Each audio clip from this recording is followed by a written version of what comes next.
गत वीडियो में मैंने कुंडली मिलान में अल्प गुण होने पर वर्ण दोष, गण दोष, राशि मैत्री दोष, भकुड़ दोष आदि दोषों के परिहार वाक्यों का समावेश करते हुए गुणों की संख्या बढ़ जाती है, यह विवरण दिया था। आजकल कंप्यूटरों में विश्वास करके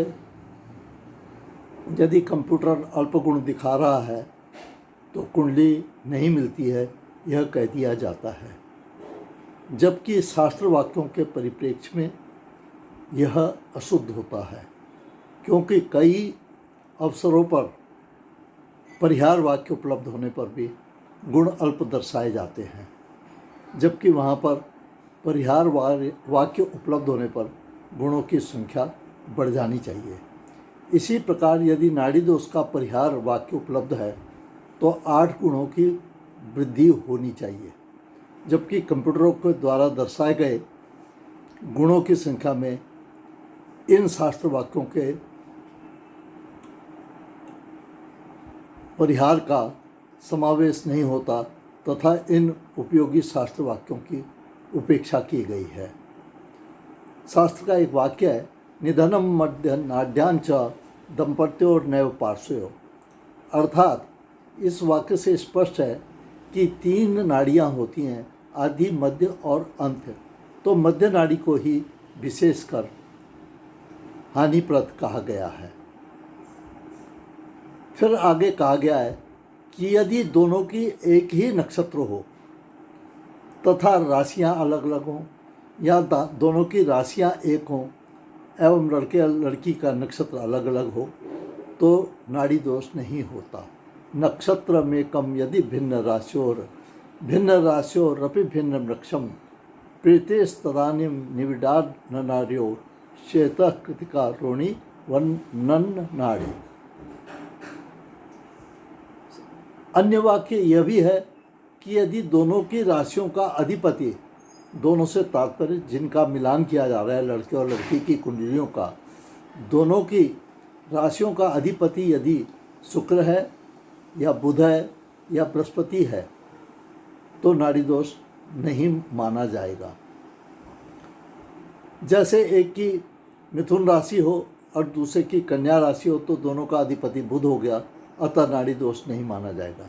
इसी प्रकार एक की वृष राशि हो, दूसरे की तुला राशि हो तो दोनों का अधिपति शुक्र होने से भी नाड़ी दोष नहीं माना जाएगा। इसी प्रकार यदि एक की धनु राशि है, दूसरे की मीन राशि है तो भी बृहस्पति के दोनों की राशियों का अधिपति होने से नाड़ी दोष नहीं माना जाएगा। शास्त्र वाक्य है कि शुक्र सौम्यो तथा जीव एक राशि स्वरो यदि नाड़ी दोषो न वक्तव्य सर्वथा यत्न तो बुधा।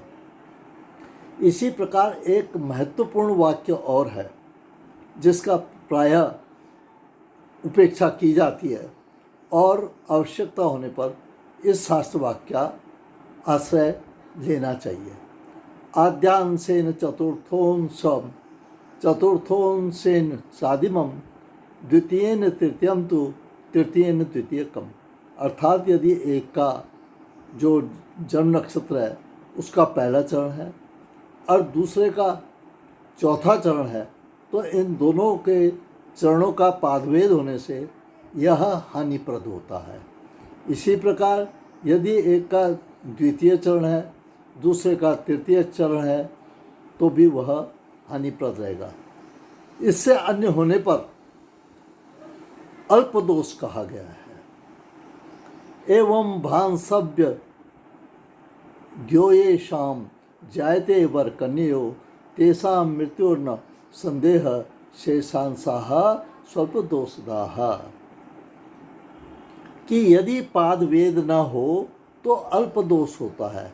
माना एक का प्रथम चरण है, दूसरे का द्वितीय या तृतीय चरण है तो इसमें पाद वेद नहीं होगा और अल्प दोष होगा। इसी प्रकार एक का चतुर्थ चरण है, दूसरे का द्वितीय या तृतीय चरण है तो भी पाद वेद नहीं होने से वह अल्प दोष होगा। इसके अतिरिक्त शास्त्र में यह भी कहा गया है कि यदि दोनों के, लड़का और लड़की दोनों के जन्म नक्षत्र कृतिका, रोहिणी, मृगशीर्ष, आर्ता, पुख्य, ज्येष्ठा, श्रवण, उत्तरा भाद्रपद, रेवती, इन 9 नक्षत्रों में यदि दोनों के नक्षत्र हैं तो भी नाड़ी दोष नहीं होता है। एक शास्त्र वाक्य है कि नाड़ी दोषस्तु विप्राणाम, वर्ण दोषश्च भूभुजाम, गण दोषश्च वैश्येषु, योनि दोषस्तु पादयाम।